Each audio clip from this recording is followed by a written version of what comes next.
ಭಗವದ್ಗೀತೆ ಕೇವಲ ಒಂದು ಧರ್ಮಕ್ಕೆ ಸಂಬಂಧಿಸಿದ್ದಲ್ಲ, ಎಲ್ಲ ಮಾನವರು ಓದಲು ಮತ್ತು ಅರ್ಥ ಮಾಡಿಕೊಳ್ಳಲು ಉದ್ದೇಶಿಸಲಾಗಿದೆ. ಇದರಿಂದ ಅವರು ತಮ್ಮ ಜೀವನದಲ್ಲಿ ಸಂತೋಷ, ಶಾಂತಿ ಮತ್ತು ಯಶಸ್ಸನ್ನು ಪಡೆಯಬಹುದು. ಭಗವದ್ಗೀತೆಯು 18 ಅಧ್ಯಾಯಗಳು ಮತ್ತು ಒಟ್ಟು 700 ಶ್ಲೋಕಗಳನ್ನು ಒಳಗೊಂಡಿದೆ. ಇದು ಎಲ್ಲರಿಗೂ ಸಂಪೂರ್ಣವಾಗಿ ಗ್ರಹಿಸಲು ಸವಾಲಾಗಿರಬಹುದು. ಆದ್ದರಿಂದ ಇಂದಿನ ವಿಶೇಷ ವಿಡಿಯೋದಲ್ಲಿ ಅವುಗಳನ್ನು ತಿಳಿದುಕೊಳ್ಳುವುದರಿಂದ ಭಗವದ್ಗೀತೆಯ ನಿಜವಾದ ಅರ್ಥವನ್ನು ನೀವು ಅರ್ಥಮಾಡಿಕೊಳ್ಳುವಿರಿ. ಆದ್ದರಿಂದ ನೀವು ಈ ವಿಡಿಯೋದಿಂದ ಗರಿಷ್ಠ ಪ್ರಯೋಜನವನ್ನು ಪಡೆಯಲು ಬಯಸಿದರೆ ಪ್ರತಿದಿನ ಬೆಳಿಗ್ಗೆ ಈ ಆಲೋಚನೆಗಳನ್ನು ಕೇಳುವುದನ್ನು ಅಭ್ಯಾಸ ಮಾಡಿಕೊಳ್ಳಿ. ಒಬ್ಬ ವ್ಯಕ್ತಿಯು ಚಿಂತಿಸದೆ, ದುರಾಸೆಯಿಲ್ಲದೆ ಮತ್ತು ನಿಸ್ವಾರ್ಥ ಮತ್ತು ನಿಷ್ಪಕ್ಷಪಾತದಿಂದ ತನ್ನ ಕರ್ತವ್ಯಗಳನ್ನು ಪೂರೈಸಬೇಕು ಎಂದು ಶ್ರೀಕೃಷ್ಣ ಹೇಳುತ್ತಾರೆ. ಕತ್ತಲೆಯಲ್ಲಿ ದೀಪದ ಬೆಳಕು ಹೇಗೆ ಬೆಳಗುತ್ತದೆಯೋ ಹಾಗೆಯೇ ಸತ್ಯವೂ ಬೆಳಗುತ್ತದೆ. ಆದ್ದರಿಂದ ಒಬ್ಬ ವ್ಯಕ್ತಿಯು ಯಾವಾಗಲೂ ಸತ್ಯದ ಮಾರ್ಗದಲ್ಲಿ ನಡೆಯಬೇಕು.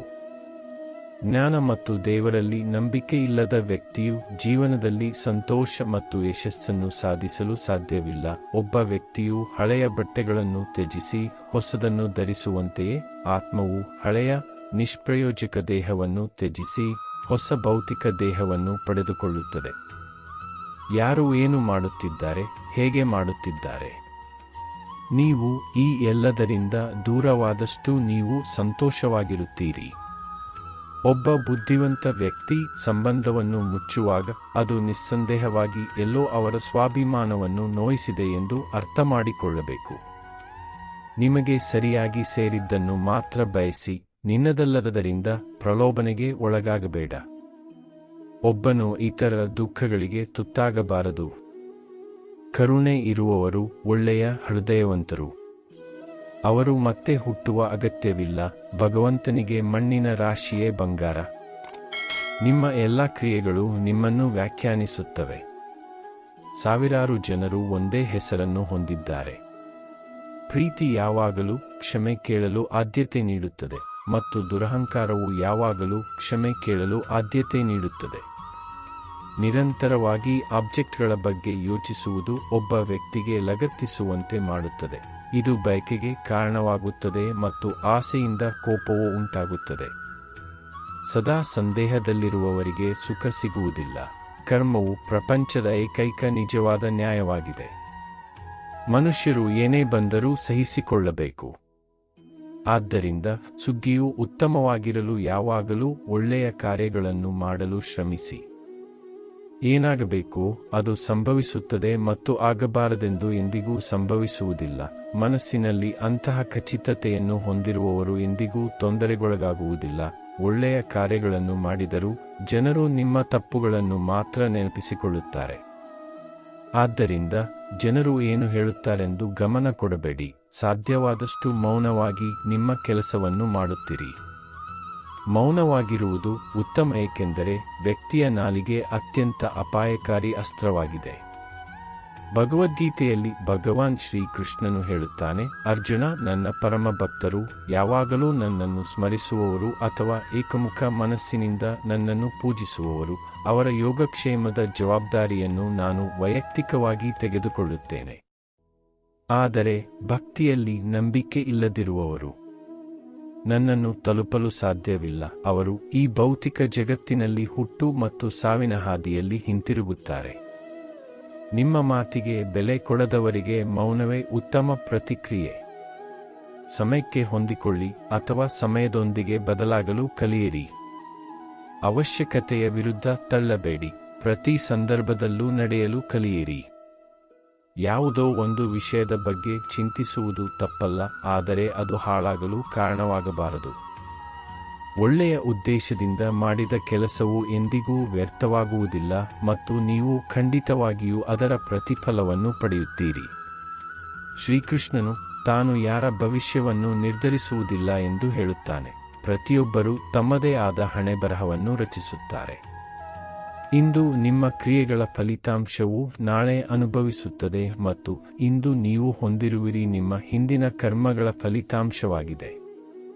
ಒಬ್ಬ ವ್ಯಕ್ತಿಯ ಪ್ರತಿಯೊಂದು ಕ್ರಿಯೆಯೂ ಅಂತರ್ಗತವಾಗಿ ಒಳ್ಳೆಯದು ಅಥವಾ ಕೆಟ್ಟದ್ದಲ್ಲ, ಹಾಗೆಯೇ ಪ್ರತಿಯೊಬ್ಬ ವ್ಯಕ್ತಿಯ ಕಾರ್ಯಗಳು ಒಂದೇ ಆಗಿರುವುದಿಲ್ಲ.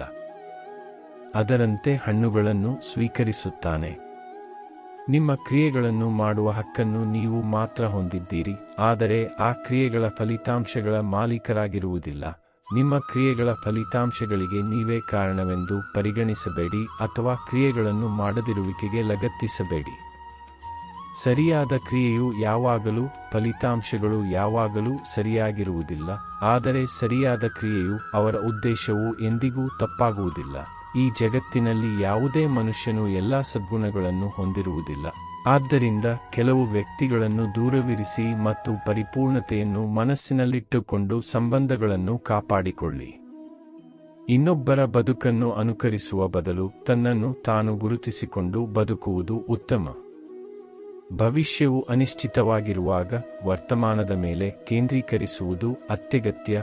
ಜೀವನದ ದೊಡ್ಡ ತಪ್ಪನ್ನು ಊಹಿಸಲು ಪ್ರಯತ್ನಿಸುತ್ತಿದೆ. ನಾವು ನಮ್ಮ ತಪ್ಪುಗಳಿಂದ ಕಲಿಯಲು ವಿಫಲವಾದಾಗ ನಮ್ಮ ಮನಸ್ಸು ದುರ್ಬಲವಾಗುತ್ತದೆ ಮತ್ತು ಸನ್ನಿವೇಶಗಳು ಸಮಸ್ಯೆಗಳಾಗುತ್ತವೆ. ನಮ್ಮ ಮನಸ್ಸು ಸ್ಥಿರವಾಗಿದ್ದಾಗ ಸನ್ನಿವೇಶಗಳು ಸವಾಲುಗಳಾಗುತ್ತವೆ ಮತ್ತು ನಮ್ಮ ಮನಸ್ಸು ಬಲವಾಗಿದ್ದಾಗ ಸನ್ನಿವೇಶಗಳು ಅವಕಾಶಗಳಾಗುತ್ತವೆ. ಇತರ ದುಃಖಗಳಲ್ಲಿ ವಿನೋದವನ್ನು ಕಂಡುಕೊಳ್ಳಲು ಪ್ರಾರಂಭಿಸಿದಾಗ ಮಾನವೀಯತೆ ಕಳೆದುಹೋಗುತ್ತದೆ. ಭಾರತೀಯ ವಂಶಕ್ಕೆ ಸೇರಿದವರನ್ನು ಕೊಲ್ಲುವುದನ್ನು ಎಂದಿಗೂ ಸಮರ್ಥಿಸಲಾಗುವುದಿಲ್ಲ. ಆದುದರಿಂದ ಯಾವ ಜೀವಿಯ ಬಗ್ಗೆಯೂ ಕೊರಗುವ ಅಗತ್ಯವಿಲ್ಲ. ಜೀವನವು ಯಾರಿಗಾಗಿಯೂ ಕಾಯುವುದಿಲ್ಲ ಮತ್ತು ಯಾರನ್ನು ತಡೆಯಲು ಸಾಧ್ಯವಿಲ್ಲ ಎಂದು ಸಮಯ ನಮಗೆ ಕಲಿಸುತ್ತದೆ. ಅತ್ಯುತ್ತಮ ಆಟಗಾರರ ಜೊತೆ ಜೀವನ ಆಟವಾಡುತ್ತದೆ. ನೋವು ಸಾರ್ವತ್ರಿಕವಾಗಿದೆ, ಆದರೆ ಪ್ರತಿಯೊಬ್ಬರ ಧೈರ್ಯವು ವಿಭಿನ್ನವಾಗಿರುತ್ತದೆ. ಕೆಲವರು ಹತಾಶೆಯಿಂದ ಚದುರಿ ಹೋದರೆ, ಇನ್ನು ಕೆಲವರು ಹೋರಾಟದ ಮೂಲಕ ಪರಿಹಾರ ಕಂಡುಕೊಳ್ಳಲು ಪ್ರಯತ್ನಿಸುತ್ತಾರೆ. ಒಬ್ಬರು ತಮ್ಮ ಕಾರ್ಯಗಳ ಸಂಭವನೀಯ ಫಲಿತಾಂಶಗಳ ಬಗ್ಗೆ ಚಿಂತಿಸಬಾರದು. ಅದು ಗೆಲುವು ಅಥವಾ ಸೋಲು, ಸಂತೋಷ ಅಥವಾ ದುಃಖ ಇತ್ಯಾದಿಗಳಿಗೆ ಕಾರಣವಾಗಲಿ. ನಿಮ್ಮ ತಪ್ಪುಗಳಿಂದ ನೀವು ಕಲಿತರೆ ಅವು ಕೇವಲ ಹೆಜ್ಜೆಗಳು, ಆದರೆ ನೀವು ಮಾಡದಿದ್ದರೆ ಅವರು ಸಮುದ್ರವಾಗುತ್ತದೆ. ಏಳಬೇಕೋ ಬೀಳಬೇಕೋ ನಿರ್ಧಾರ ನಿಮ್ಮದು. ಸಮಸ್ಯೆಗಳು ನಾವು ಗ್ರಹಿಸುವಷ್ಟು ಶಕ್ತಿಯುತವಾಗಿರುವುದಿಲ್ಲ. ನಾವು ಅವುಗಳನ್ನು ಹೆಚ್ಚಾಗಿ ದೊಡ್ಡದಾಗಿಸುತ್ತೇವೆ ಅಷ್ಟೇ. ಕತ್ತಲೆಯು ಬೆಳಿಗ್ಗೆ ಸಂಭವಿಸುವುದನ್ನು ತಡೆಯುತ್ತದೆ ಎಂದು ನೀವು ಎಂದಾದರೂ ಕೇಳಿದ್ದೀರಾ? ತಪ್ಪುಗಳನ್ನು ಹುಡುಕುವುದು ತಪ್ಪಲ್ಲ, ಉಪಕ್ರಮವು ಒಳಗಿನಿಂದ ಬರಬೇಕು. ನಿಮ್ಮ ಪದಗಳನ್ನು ಸರಿಯಾಗಿ ಅರ್ಥಮಾಡಿಕೊಳ್ಳಲು ಯಾವಾಗಲೂ ಅಗತ್ಯವಿಲ್ಲ, ಆದ್ದರಿಂದ ಕೆಲವೊಮ್ಮೆ ಮೌನವು ಉತ್ತಮವಾಗಿರುತ್ತದೆ. ಹೆಚ್ಚು ಶಾಂತಿಯುತವಾಗಿರುವುದು ಉತ್ತಮ. ಅವನು ತನ್ನ ಬುದ್ಧಿಶಕ್ತಿಯನ್ನು ಅಷ್ಟು ಆಳದಿಂದ ಬಳಸಿಕೊಳ್ಳಬಹುದು. ಟೀಕೆಗಳಿಂದ ನಿರುತ್ಸಾಹಗೊಳ್ಳದೆ ತನ್ನ ಗುರಿಗಳನ್ನು ಎಂದಿಗೂ ತ್ಯಜಿಸಬೇಡಿ, ಏಕೆಂದರೆ ಗುರಿಯನ್ನು ಸಾಧಿಸಿದ ನಂತರ ಟೀಕೆಯು ತನ್ನ ಸ್ವರವನ್ನು ಬದಲಾಯಿಸುತ್ತದೆ. ನಿಮ್ಮ ಪ್ರತಿಯೊಂದು ಗೆಲುವು ನಿಮ್ಮ ಮನಸ್ಥಿತಿಯ ಮೇಲೆ ಅವಲಂಬಿತವಾಗಿರುತ್ತದೆ.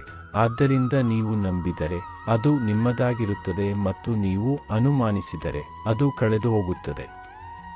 ಬುದ್ಧಿವಂತ ಮತ್ತು ಅತ್ಯಂತ ಸ್ಥಿರ ಮನಸ್ಸಿನ ವ್ಯಕ್ತಿ ಯಶಸ್ಸಿನ ಮೇಲೆ ಹೆಮ್ಮೆಗೆ ಒಳಗಾಗುವುದಿಲ್ಲ ಮತ್ತು ವೈಫಲ್ಯದ ಮೇಲೆ ದುಃಖದಲ್ಲಿ ಮುಳುಗುವುದಿಲ್ಲ. ಪ್ರಶಂಸೆಯನ್ನು ಸ್ವೀಕರಿಸಿದರೆ ಒಬ್ಬರು ಹೆಚ್ಚು ಜಾಗರೂಕರಾಗಿರಬೇಕು.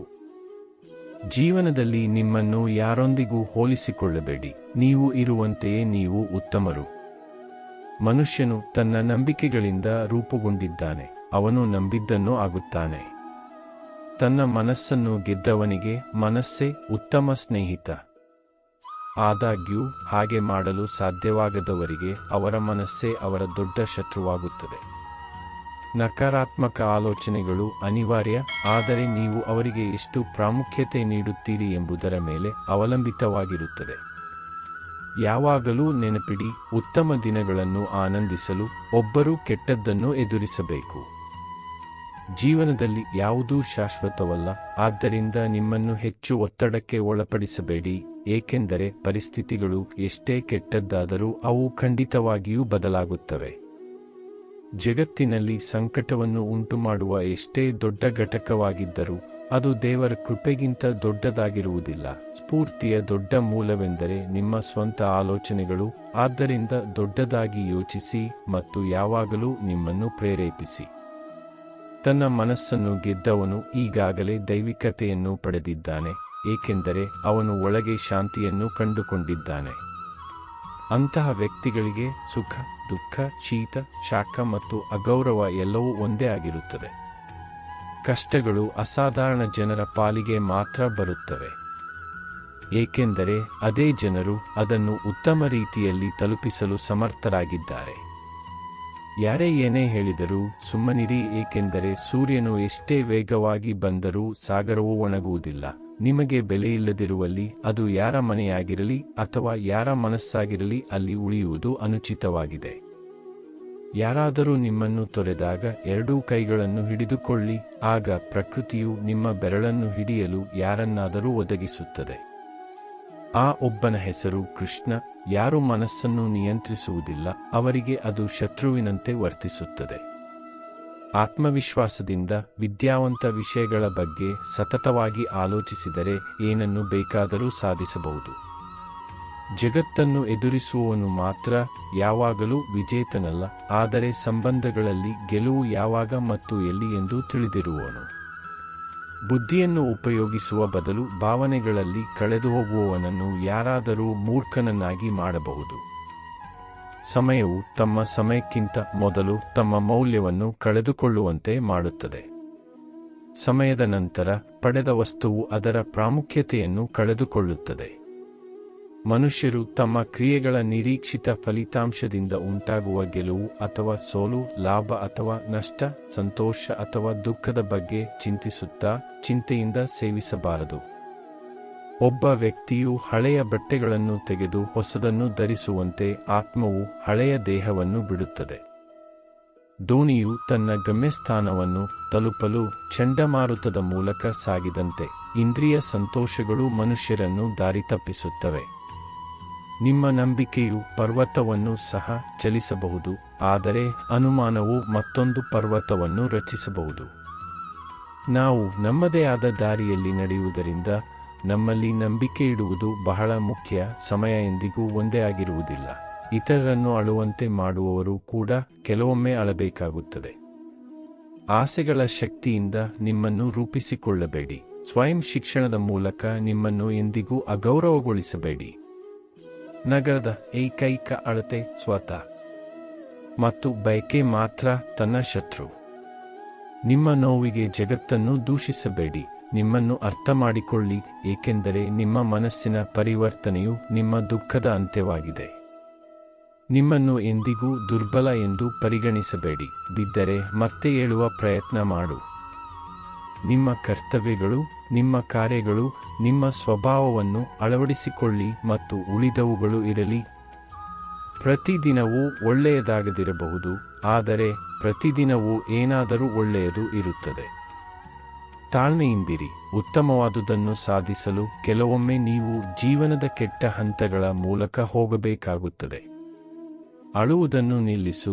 ನಿಮ್ಮ ಸ್ವಂತ ಯುದ್ಧಗಳಲ್ಲಿ ಹೋರಾಡಲು ಕಲಿಯಿರಿ, ಏಕೆಂದರೆ ಸಹಚರರು ಸಹ ಸ್ಮಶಾನದ ಮೈದಾನವನ್ನು ಮೀರಿ ಹೋಗುವುದಿಲ್ಲ.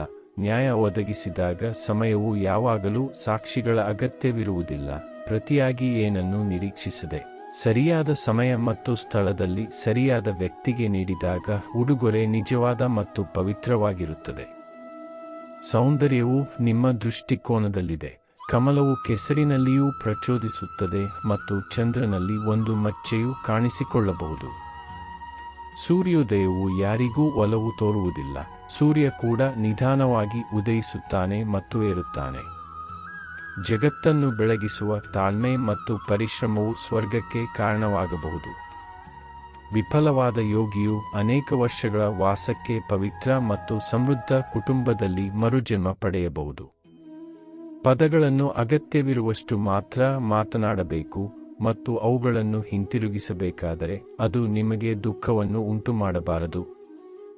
ಮನಸ್ಸು ಚಂಚಲವಾಗಿರುವಾಗ ಅದನ್ನು ನಿಯಂತ್ರಿಸುವುದು ಕಷ್ಟ, ಆದರೆ ಅಭ್ಯಾಸದಿಂದ ಅದನ್ನು ಕರಗತ ಮಾಡಿಕೊಳ್ಳಬಹುದು.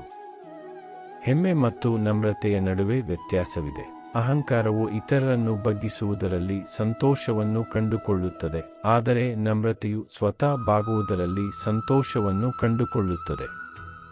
ಎಲ್ಲರಿಗೂ ಸೇವೆ ಮಾಡಿ, ಆದರೆ ಯಾರಿಂದಲೂ ಏನನ್ನೂ ನಿರೀಕ್ಷಿಸಬೇಡಿ, ಏಕೆಂದರೆ ದೈವಿಕ ಮಾತ್ರ ಸೇವೆಗೆ ನಿಜವಾಗಿಯೂ ಪ್ರತಿಫಲ ನೀಡುತ್ತದೆ.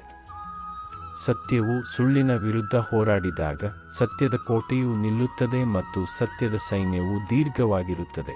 ಮೂರ್ಖರು ಸಹ ಸತ್ಯವನ್ನು ಅನುಸರಿಸುತ್ತಾರೆ. ಒಬ್ಬಂಟಿಯಾಗಿರುವುದು ನಿನ್ನನ್ನು ಬಿಟ್ಟು ಬೇರೇನೂ ಇಲ್ಲ ಎಂದು ಕಲಿಸುತ್ತದೆ. ಕುಟುಂಬದ ಸದಸ್ಯರು ಆತ್ಮೀಯರಾಗಲು ಪ್ರಾರಂಭಿಸಿದಾಗ ಮತ್ತು ಅಪರಿಚಿತರು ನಿಮ್ಮವರೆಂದು ಭಾವಿಸಲು ಪ್ರಾರಂಭಿಸಿದಾಗ ತ್ಯಾಗದ ಪ್ರಯಾಣವು ಪ್ರಾರಂಭವಾಗಿದೆ ಎಂದು ಅರ್ಥಮಾಡಿಕೊಳ್ಳಿ. ಕೋಪ ಬಂದಾಗ ಕಿರುಚುವ ಶಕ್ತಿ ಬೇಕಾಗಿಲ್ಲ, ಆದರೆ ಕೋಪ ಬಂದಾಗ ಮೌನವಾಗಿರಲು ನಿಮಗೆ ದೊಡ್ಡ ಶಕ್ತಿ ಬೇಕು. ಅದು ನಿಮ್ಮೊಳಗೆ ಇರುತ್ತದೆ ಮತ್ತು ಇಡೀ ಜಗತ್ತು ಅದರ ವಿರುದ್ಧ ತಿರುಗಿಬಿದ್ದರೂ ಅದು ಯಾವಾಗಲೂ ನಿಮ್ಮದೇ ಆಗಿರುತ್ತದೆ. ಜಗತ್ತಿನಲ್ಲಿ 2 ವಿಧದ ಜನರಿದ್ದಾರೆ.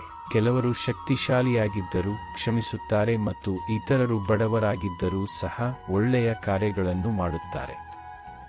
ದೇಹ ಅಥವಾ ಸೌಂದರ್ಯವನ್ನು ನೋಡಿ ಪ್ರೀತಿ ಹುಟ್ಟುವುದಿಲ್ಲ, ಪ್ರೀತಿ ಹೃದಯದಿಂದ ಬರುತ್ತದೆ.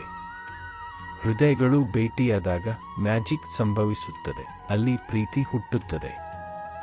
ಯಾರನ್ನಾದರೂ ಚೆನ್ನಾಗಿ ತಿಳಿದುಕೊಳ್ಳದೆ ಇತರರ ಮಾತನ್ನು ಆಧರಿಸಿ ಅಭಿಪ್ರಾಯಗಳನ್ನು ರೂಪಿಸುವುದು ಮೂರ್ಖತನ. ಶುದ್ಧ ಹೃದಯದಿಂದ ಕೇಳಿದರೆ ದೇವರು ಡೆಸ್ಟಿನಿಗಿಂತಲೂ ಹೆಚ್ಚಿನದನ್ನು ಒದಗಿಸುತ್ತಾನೆ. ನಡೆಯುತ್ತಿರುವುದು ಒಳ್ಳೆಯದೇ, ಆಗುವುದೂ ಒಳ್ಳೆಯದೇ ಆಗಿರುತ್ತದೆ. ನನ್ನ ಮತ್ತು ನಿನ್ನ ನಡುವಿನ ವ್ಯತ್ಯಾಸವನ್ನು ಅಳಿಸಿ, ನಂತರ ಎಲ್ಲವೂ ನಿಮ್ಮದೇ ಮತ್ತು ನೀವು ಎಲ್ಲರಿಗೂ ಸೇರಿದವರು. ವಿನಾಶ ಪ್ರಾರಂಭವಾದಾಗಲೆಲ್ಲ ಅದು ಮಾತಿನ ಮೇಲಿನ ನಿಯಂತ್ರಣವನ್ನು ಕಳೆದುಕೊಳ್ಳುವುದರೊಂದಿಗೆ ಪ್ರಾರಂಭವಾಗುತ್ತದೆ. ಏನು ಉಳಿಯದಿದ್ದಾಗ ಜೀವನದಲ್ಲಿ ಎಲ್ಲವೂ ಕೊನೆಗೊಳ್ಳುತ್ತದೆ. ಯಾವಾಗಲೂ ಹೊಸ ಆರಂಭ ನಮಗಾಗಿ ಕಾಯುತ್ತಿರುತ್ತದೆ. ನೀವು ಸಂತೋಷವಾಗಿರಲು ಬಯಸಿದರೆ ನಿಮ್ಮಲ್ಲಿರುವುದನ್ನು ಹೆಚ್ಚು ಕೇಂದ್ರೀಕರಿಸಿ. ಬುದ್ಧಿವಂತರು ಮೌನವಾಗಿರಲು ನಿರ್ಧರಿಸಿದಾಗ ಕುಟುಂಬ ಮತ್ತು ಸಮಾಜ ಎರಡೂ ಹದಗೆಡುತ್ತವೆ ಮತ್ತು ಅಜ್ಞಾನಿಗಳು ಮಾತನಾಡಲು ಪ್ರಾರಂಭಿಸುತ್ತಾರೆ. ನೀವು ಹಿಂತಿರುಗಿ ಪ್ರಾರಂಭವನ್ನು ಬದಲಾಯಿಸಲು ಸಾಧ್ಯವಿಲ್ಲ, ಆದರೆ ನೀವು ಇರುವ ಸ್ಥಳದಿಂದ ಪ್ರಾರಂಭಿಸಿ ಮತ್ತು ಅಂತ್ಯವನ್ನು ಬದಲಾಯಿಸಬಹುದು. ಭರವಸೆಗಳು ಛಿದ್ರವಾಗಲು ಪ್ರಾರಂಭವಾದಾಗ ಮತ್ತು ಯಾವುದೇ ಮಾರ್ಗವು ಗೋಚರಿಸದಿದ್ದಾಗ ಒಮ್ಮೆ ಭಗವದ್ಗೀತೆಯನ್ನು ಆಶ್ರಯಿಸಿ.